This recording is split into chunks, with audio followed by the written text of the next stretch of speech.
Hello. I wanted to share something with you. I just landed in Bangalore. I came back from Chandigarh. And I wanted to make a video here. I wanted to share this perspective before I leave, which is I was just hearing Abraham Hicks, and it reminded me that one of the most wonderful ways of me thinking about emotions has come from actually Abraham Hicks. The way they describe the emotions is that your emotions indicate how far you are from source's perspective in your mind.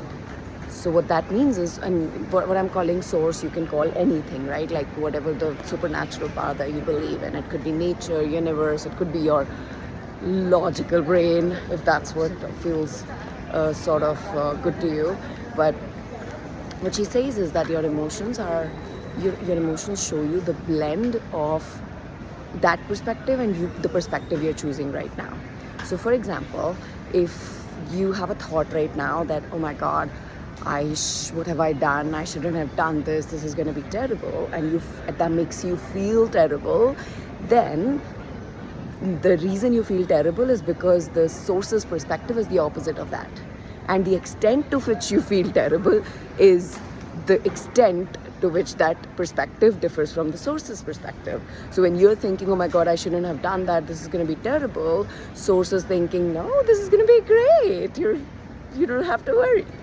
Or when you think, I should do this, and it feels really compulsive and really negative because you really don't want to do this, the reason it feels negative is because there's a part of you that the source's part of you is telling you that you don't need to. You're going to be fine even if you don't, right? So the truth is, what this means is that if you are to be at peace, if you are to be happy, if you are to be content with where you are, the only way is for you to agree with the source's perspective.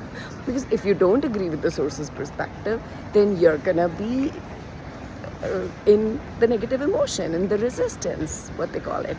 And it makes so much sense, right? Like for the last year or so, I have just been looking at my emotions just from that lens. So anytime I feel the negative emotion, I'm like, okay, so what is source's perspective on this? And that gives me like an idea of how I'm just making the situation, whatever circumstance is, to mean a certain thing, which is actually just a perspective, it's not a fact.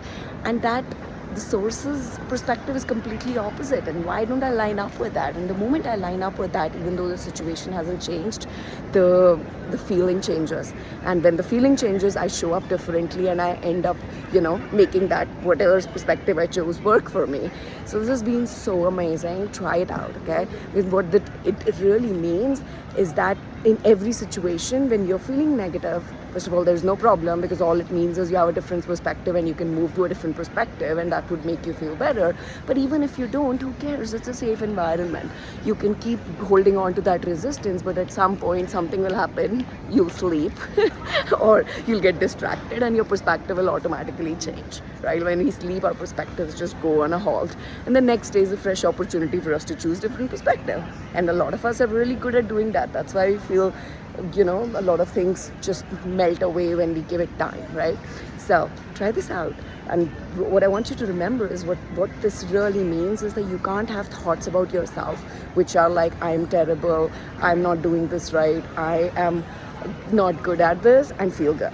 Because source is always shining bright light on how amazing you are, how magnificent you are. So the only thing you frankly have to do, if you have to have a joyful experience, is remember that source is always thinking amazing things about you, okay? And if you need to remember that, if you need help remembering that, this is what I'm here for. Come. Whenever you forget, I'm here to remind you how magnificent you are, okay? Hopefully this is helpful. Bye.